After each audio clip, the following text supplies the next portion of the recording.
Okay, well, we've given them enough time, and we'll all just be patient if they come in between numbers. So, welcome to Kerrytown Concert House this afternoon. My name is Monica Swartout-Bibo. I'm the Artistic and Executive Director of this wonderful venue. And I'm so delighted that you're here. It's been a long road, and it's still not quite normal, but it just makes all the difference to hear music live, doesn't it? It really does. So we're just so grateful for your support. Yes, thank you. We've been doing this now. Kerrytown Concert House began 37 years ago, which I'm so honored to be at the helm and taking care of this important institution in the cultural fabric of our community, and you play an important role in that, so thank you. We couldn't do it without you. We couldn't do it without the help of the Michigan Council for Arts and Cultural Affairs, the National Endowment for the Arts, groups like the Ann Arbor Area Community Foundation, and also right here at Kerrytown Concert House, we have an amazing group called the Friends of Jazz at Kerrytown Concert House. Sorry, the Don Chisholm Friends of Jazz at Kerrytown Concert House, who support jazz here, but also all of the music that we present. So we are so happy to welcome back another Ann Arbor institution, which happens here every year, many times. The All About the Trio created the brainchild of Ellen Rowe. And I have been hearing them rehearse all afternoon, and we are in for some really great, cheerful, uplifting music. So this is our holiday gift for you. Thank you for coming. Thanks to those of you who are tuning in online. If you're doing so, please consider making a donation in lieu of a ticket purchase. Thanks again, and please help me welcome to the stage Ellen Rowe and her band, All About the Trio.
Thank you so much. Cary Kocher on the vibes. Paul Keller on the bass. Pete Siers on the drums. Thank you. That was Sammy Kahn and Jewel Stein's Let It Snow, a little arrangement of mine. So what we like to do, first of all, thank you so much for being here. It is so exciting to be back on stage, and especially to have Cary with us, presenting concert of holiday music for you. So we'll do our usual banter and talk, and we welcome questions. Just a reminder for those of you who may not have been here before, we love to get your questions. We love to have some dialogue with you. So if there's anything you want to know about the music, a little bit about the history of what we're doing, feel free to just throw your hand up, and we will take your question and attempt to answer it.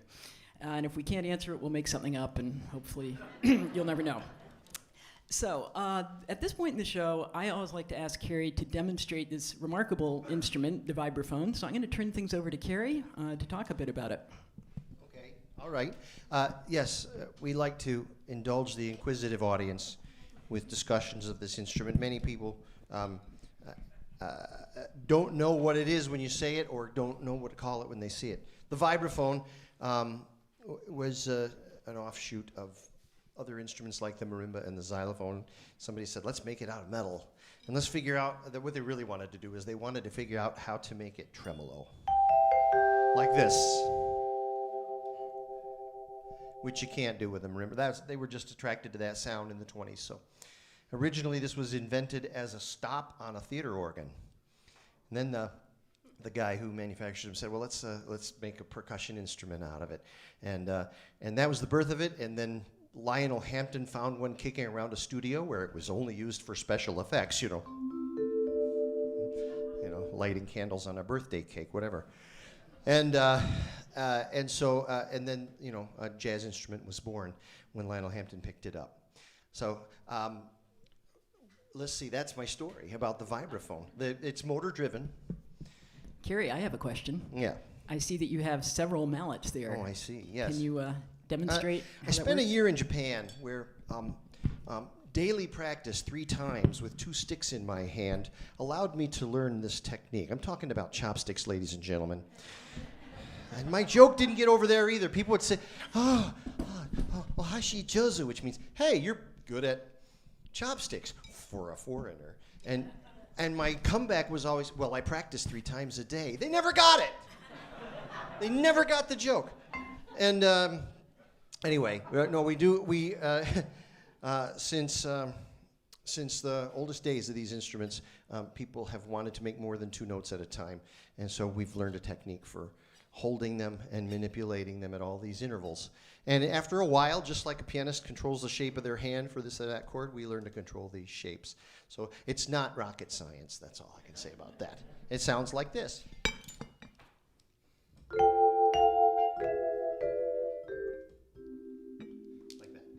Okay, 4 mallet playing. It's fun, and when the going gets rough, you put 2 of them down. Thank you, Cary. So that leads me to another question that I might have, and I will ask it and answer it at the same time. So we have 2 keyboard instruments up here, and you might say, but that's redundant. We're both probably occupying the same functions. He can play chords, I can play chords, he can play melodies, I can play melodies. So how do we manage to work out who does what so we're not just both doing the same thing? So we're going to demonstrate one technique for you now. We'll demonstrate another technique a little bit later on. And this one you actually just heard during Let It Snow.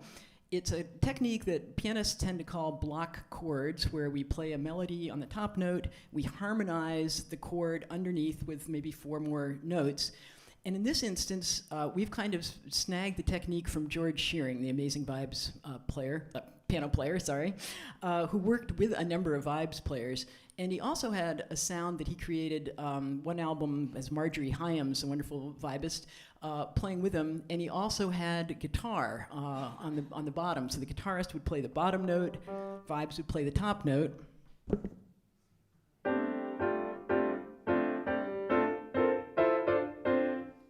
And the piano would fill in the rest of the notes. So what we thought we'd like to do to demonstrate this shearing technique, we call it, is have one of you mention some kind of holiday tune that you would like to hear us demonstrate this on, and hopefully we know it and can attempt to demonstrate. So does anybody want to shout out or raise their hand a holiday tune of your choice? I'll be home for Christmas. All right. See? Let's see. I'm just sure I know how this goes.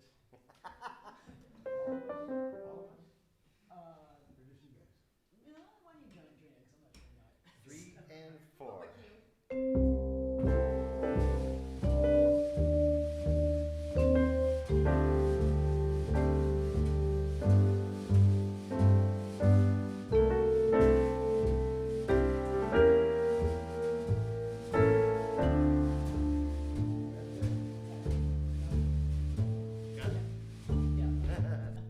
Sorry, we didn't actually talk about what key, what tempo, so you were getting us little details like that. You're getting us at our most spontaneous. But that is the sound. The vibes plays the top melody note, piano doubles it, fills in the harmony underneath. It's fun for the pianist because we have to really scuffle when the tempo picks up because we've got to find all these harmonies, close position harmonies at one moment, all the passing chords and good stuff like that. Okay, so that's one way we can work together. Sometimes one of us might lay out, not play. The other one, sometimes we figure out good ways to play together at the same time.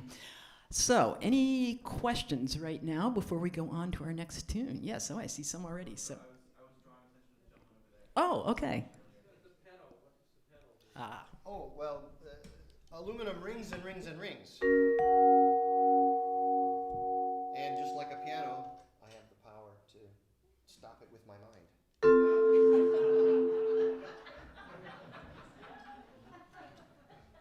Sorry, technical difficulties here. Okay, great. Other questions that? Yeah, Ron. What instrument do vibraphonists generally start with? Do they start with vibraphone or do they move? There's two answers to that. The question was, if you're a vibraphonist, what did you start on? And some of them come from piano, and some of them come from the world of percussion. Learning percussion in school. I can't run down individual players. I don't know what Milt Jackson started on. I'm gonna guess piano. How about you? And I was a percussionist first, and a dabbler at the piano all along. So, yeah, I took to this whenever I could get my hands on it.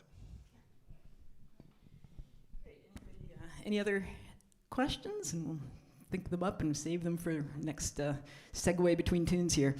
Okay, we're going to continue with a beloved classic from our TV heritage, and this is Vince Guaraldi's Linus and Lucy, which of course was made famous on the Charlie Brown Christmas special way back when. Vince Guaraldi was also, besides being a great composer, a fabulous jazz pianist, and you can really hear that in the song and the way he played it. And he's on countless albums. He played with Cal Tjader. Anything else about Vince Guaraldi we should say? Studio player in Los Angeles.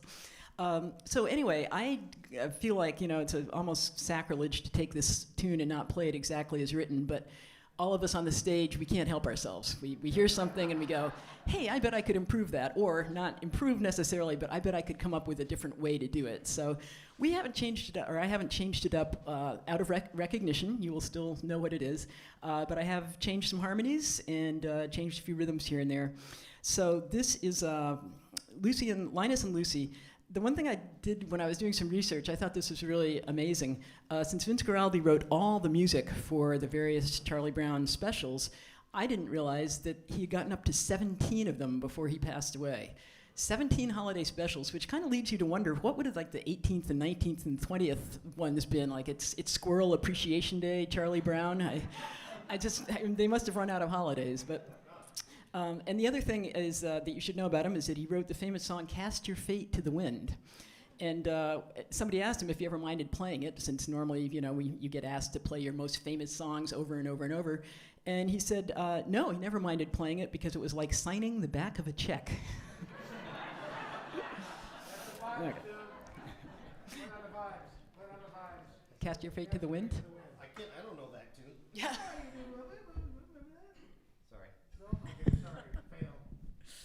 Okay, so here we go.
Thank you, Linus and Lucy.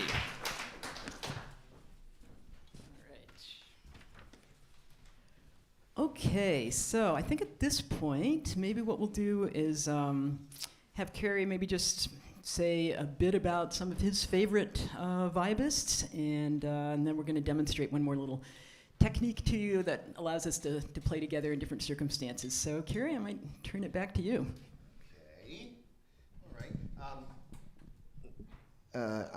I'll if I miss a name that you want to hear me talk about, let me know. But as you know, I spent a lot of years playing Latin music, inspired by Cal Tjader, whose main stock in trade was to surround himself with Latin musicians and take the place of a horn section or a sonero and play the lead in a Latin band. And so that gave it a nicer, lighter sound. Along the same lines, the vibraphonists, a line of vibraphonists that played with George Shearing, you know, they used the technique that we just discussed, and they turned the sound of a large band. They brought the thick ensemble of a large band down to the size of a small group. Those are some of the ways I really enjoy to think about the music. And then Milt Jackson brought the blues very much to the sound, much more so than his predecessors, who were all, about play and swing.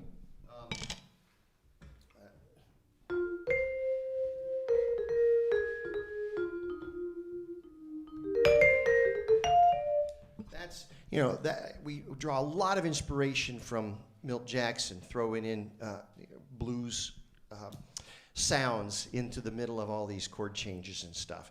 It took me a long time to appreciate Lionel Hampton, because as a young listener, I couldn't get past the sound of the early recordings, but once I got past that, I realized he had an awful lot to say as a vibraphonist, and I've really come to love that playing as well. And then, of course, the more contemplative sounds and modern sounds of Gary Burton that I greatly admire, and he became the ultimate technical wizard on this instrument, mastering 4 mallets in constant use and with perfect pitch. He never collided with the other members of the band, even though he played continuously.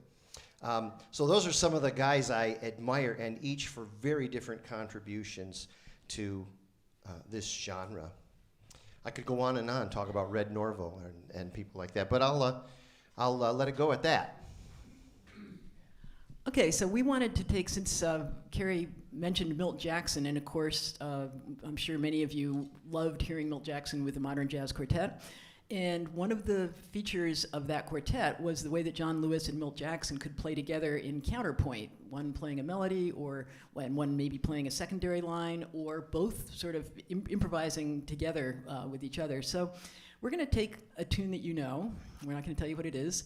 I am going to just improvise some counterpoint, and then after that, I think we may allow you to hear the melody. Is that how you like to do it? Yes.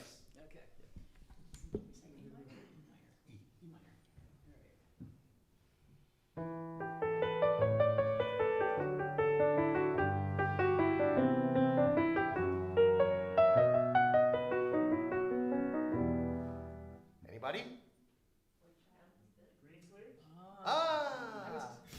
I was too obvious.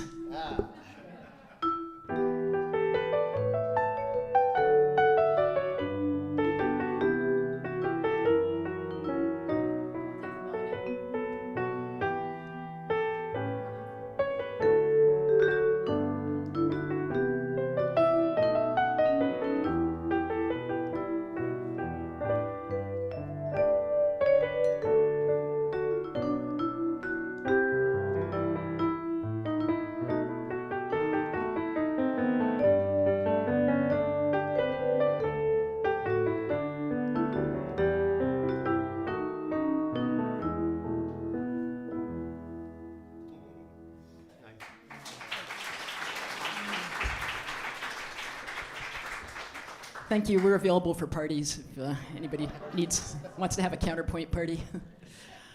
Okay, so now we can do a little segue into our next 2 tunes, because Milt Jackson also played with Oscar Peterson, and Oscar, of course, is a huge influence for all of us. Paul, you want to say anything about? Yep. Okay. Oscar and Milt. Oscar and Milt. So here's a tribute to Oscar and Milt.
on this lovely Steinway.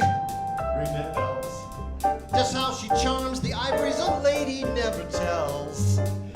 Work your magic, Ellen, ring them bells.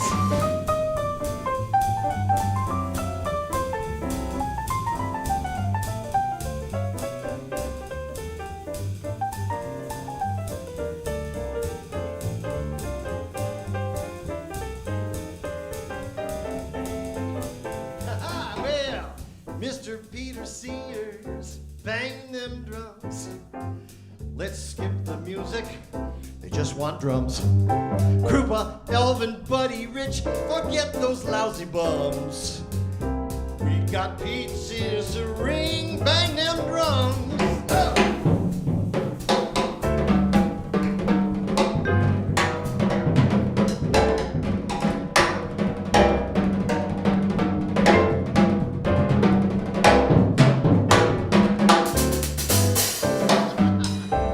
My name's Cary Kocher on the vibes. That's short for vibraphone with the tone that really jives. This ain't no damn xylophone like everyone ascribes. So with your kind permission, I'll ring them vibes.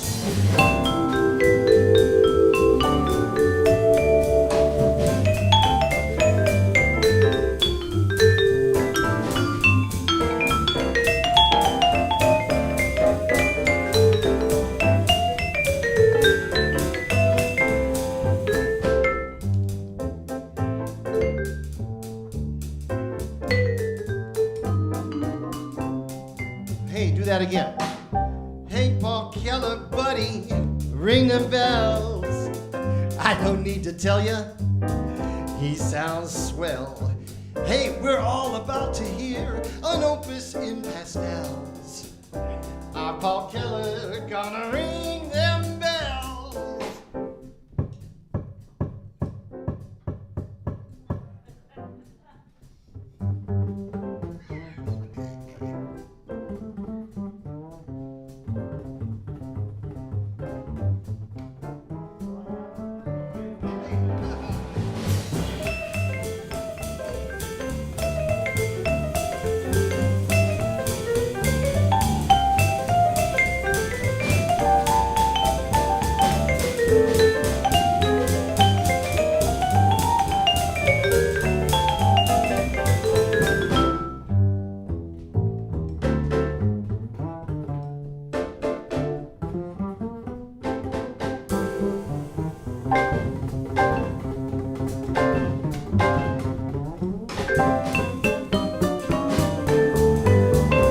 Oh, everybody, ring them bells.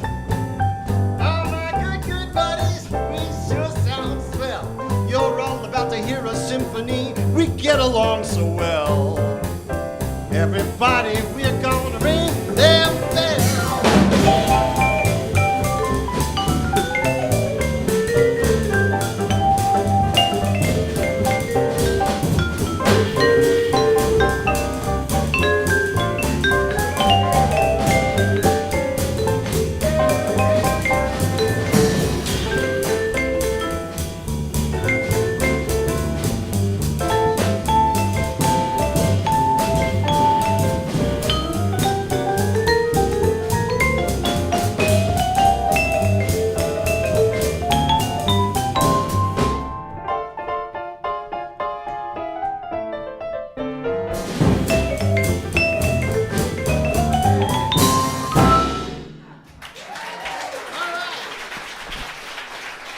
Yeah.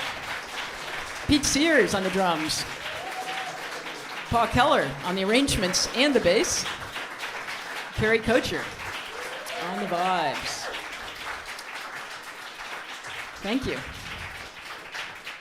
So if you were looking at your program, you probably figured out that we reversed the order. So we started with Jolly Old St. Nicholas, Paul's arrangement, and we continued with the Ellington tune, Ring Dem Bells, also Paul Keller's arrangement. So we did reverse those, but you probably figured that out, being the intelligent audience that you are. Okay, any questions about what just happened? No, it's clear to everybody. Okay. Excellent.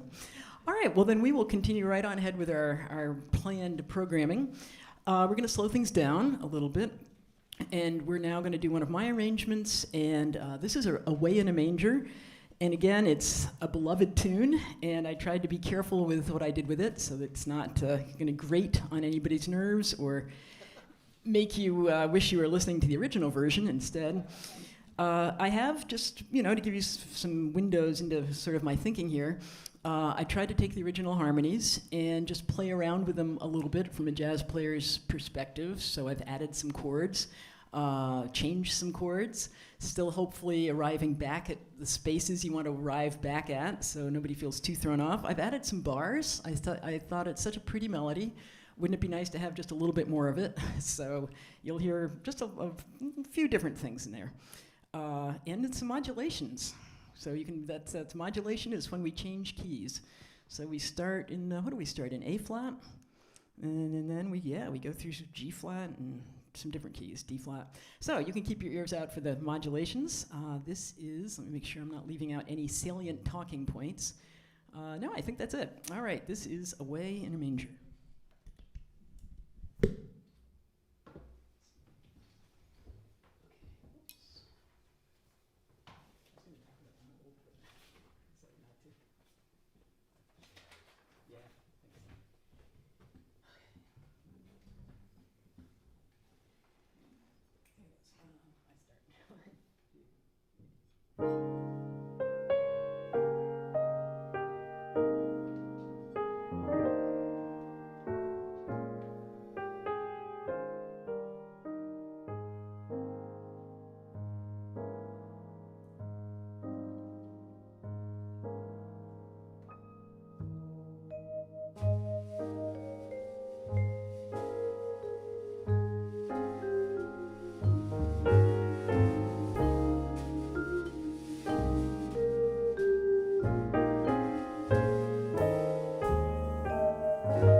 Thank you very much. Away in a manger. All right, and I have lost my talking points. Here we go. Okay. So now we would like to do a wonderful arrangement of Paul Keller's. This is Hanukkah, O Hanukkah. And I'm not sure if there's anything you'd like to say about it, Paul? You've not said much? No? Oh, God. Oddly silent. It worries me.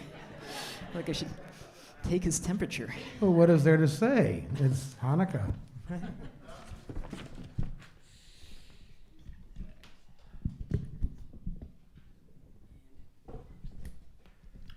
I need to get this. Yeah, go for it.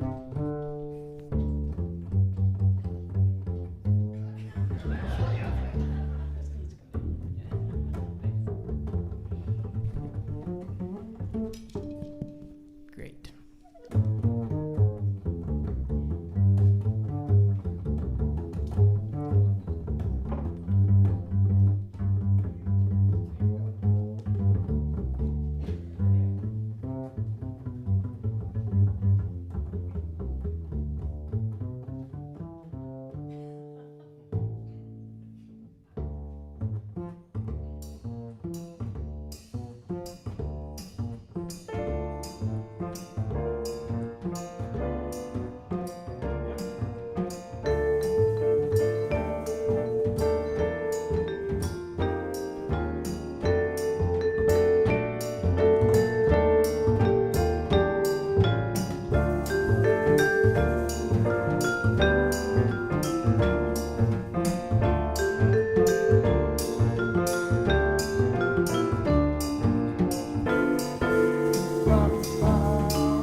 Okay, now you get to hear why we've been screwing around with the mic so much.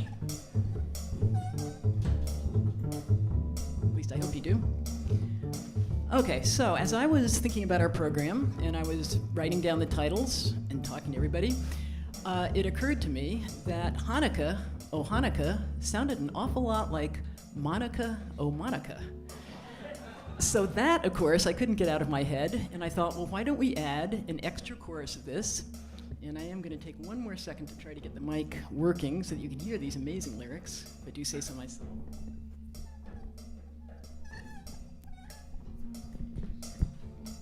Hey, Cary? Oh, this better be good. I just got it. But yeah, if you want to do anything. suspense must be killing you. Great, thanks. Perfect. Okay, so, whoops, it's still flopping.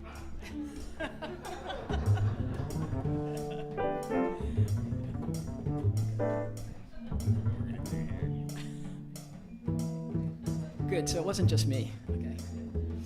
Okay, so we are going to give you a rare treat here. I rarely sing in public. I'm not sure that what I'm about to do can be called singing, but Paul and I are going to add an extra verse to this in honor of our amazing artistic director here, Monica Swartout-Bibo.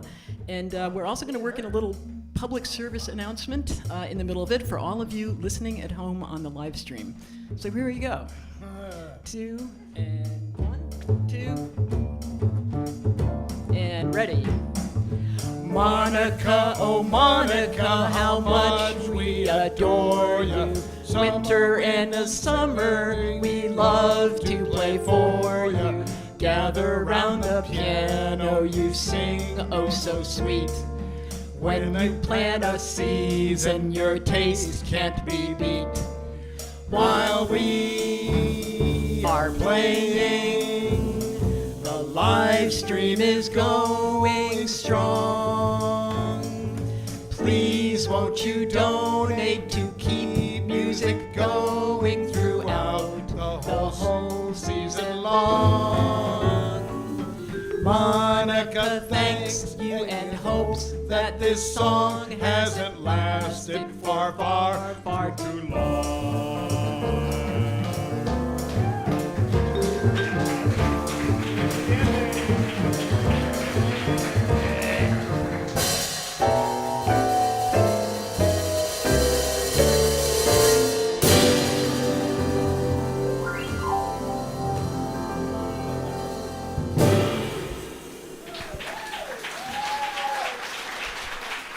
Thank you.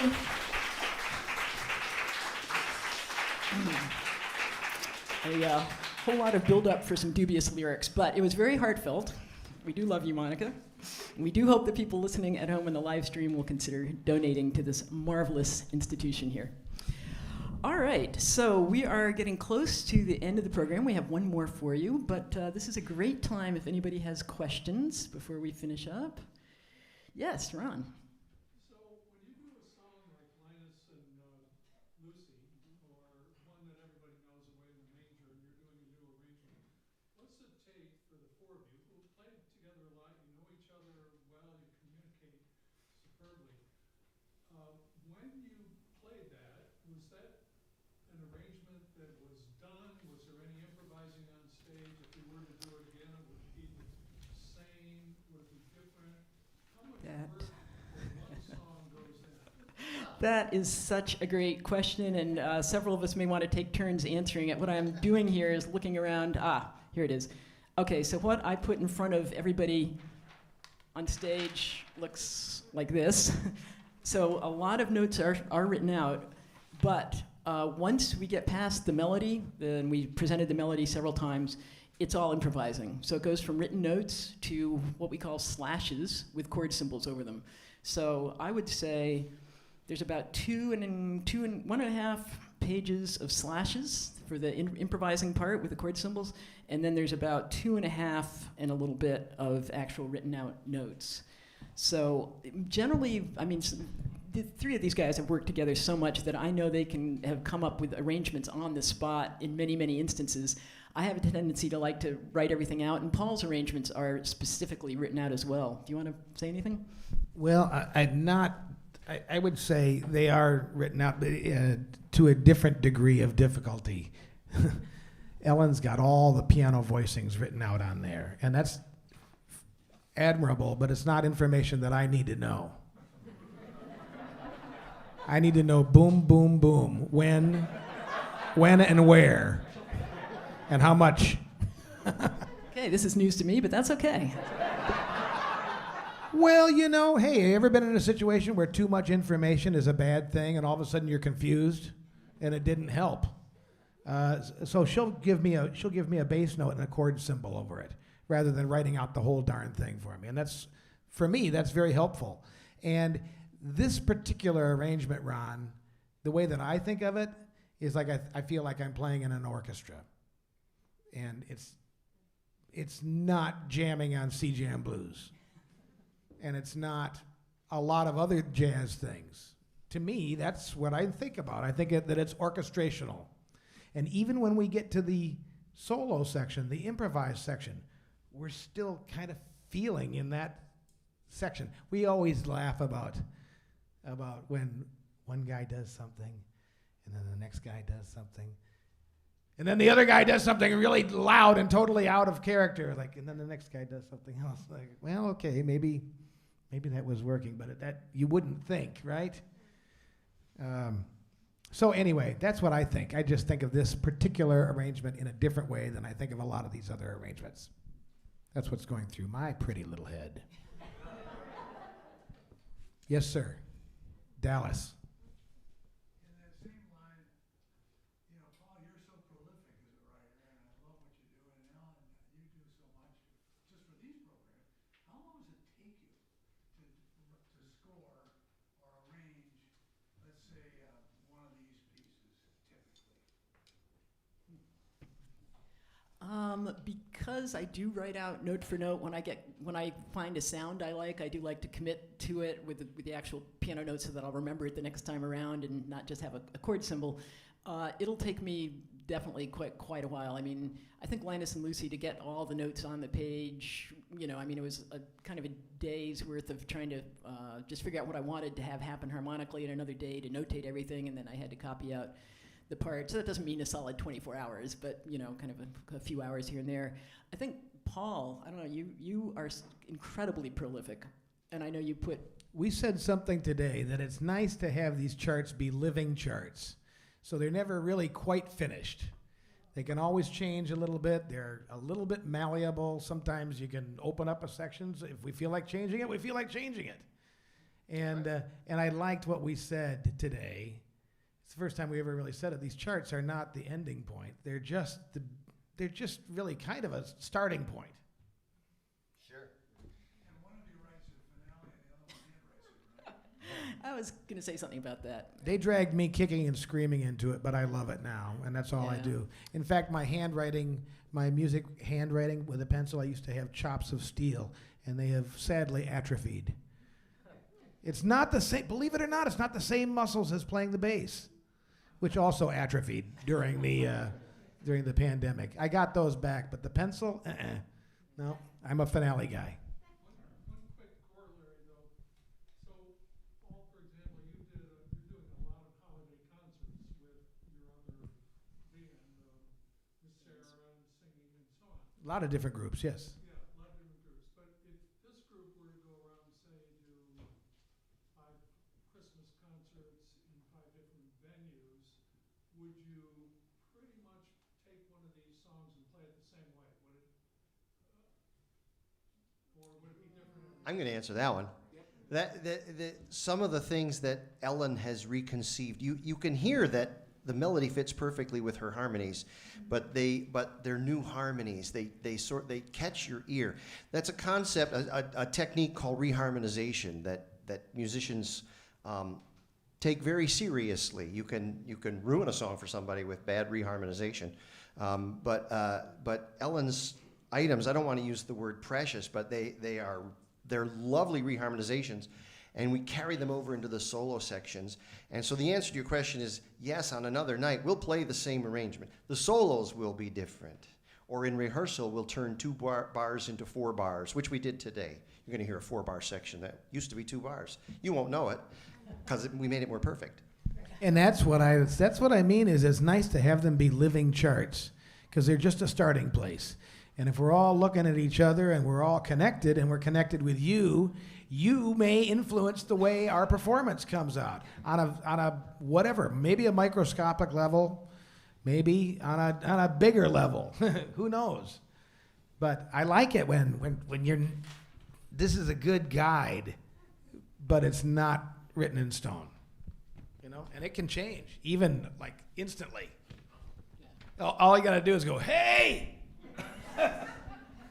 As he is wont to do, which is good. Well, it's cool, isn't Yeah, it? it's Isn't it cool wonderful. to be able to turn on a dime? Yeah. Oh yeah, Yeah, you know, I was thinking about this the other day, and I don't want to go on and on. But when you stand up from your chair and you walk over there to shake somebody's hand, hi, Charlie, and you walk back and you talk for a minute, just for a second, and you walk back here and or you sit down in your chair again, how many millions of adjustments did your brain just make? Just to stand up, go over there, shake his hand, and come back. Be social, all that. 1 million. That's what playing jazz is like. Right? And if you're just married to the page, you're sunk. You got to be connected. You got to be making adjustments all the time, just like you're driving a car or whatever you're doing important. Yeah, I want to jump in on here just for a second too, because this is something that I'm not sure if it can be taught. But I mean, Paul may change direction in his bass line. He may just suddenly start going down, and that's going to affect what I choose to play, the way that I choose to play my chord, which may affect what Cary is going to improvise, and the direction of the bass line and what Paul does with the bass line has huge effect on what Pete's going to play, and then it all, you know, we're all constantly making these little micro adjustments, and it's really, to me, that's the joy of it, right? It really is very fun, and you can tell when too much of that is too much. My motto is barge in and make that stuff happen. But barging in does not mean to turn off your ears or turn off your senses. You barge in and I can pull it back in a microsecond if it doesn't feel right. But I like that. I like to be able to do that, right? I think we don't have to just always be at the spot that's going to just make us comfortable. I think being a little bit on your toes, and jazz is the music of surprise after all. For sure. Never the same way twice music. Never the same way twice music. Great questions. Yes, Barb. I have another technical question for Cary. I noticed on one piece you were using a mallet and you were using your hands. What is that about? I'm just playing it. I'm sorry. I'm sorry. I didn't mean to distract anybody. I was playing a game with myself, and because you know, I can control the notes, the length of the notes with the pedal. I can do nothing. It starts to get really watery and blurry, or I can use the pedal. Or I can use a stick. I'm killing the previous note. And then I was just having fun. It was such an easy melody. I went, I'm killing every previous note. So I'm playing a game with myself. This hand has to remember what note I just played. Sometimes I get twisted. Thanks. Okay, that's what it was. Good trick. Yeah, that is cool. I didn't know you could do that. All right. Any other questions? Otherwise, we will finish up here for you. So let me just say again, thank you for being here, and there's some other very important thank yous. The Kerrytown Concert House staff is beyond anything. We love them, and they are incredibly helpful, and absolutely, you know, we couldn't do this without them. So Elijah, who's been working the main live stream and also, you know, working all the mics, thank you so much. Abby Dotes, who can't be here with us today, but is always here when she can be. And of course, Monica, back there, we are so grateful. And also the Don Chisholm Friends of Jazz. You guys help support everything we do, and we're extremely grateful to you as well.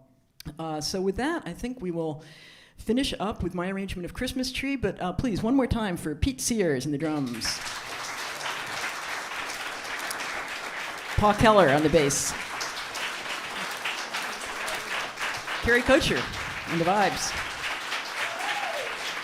Thank you so much. Here is Christmas Tree.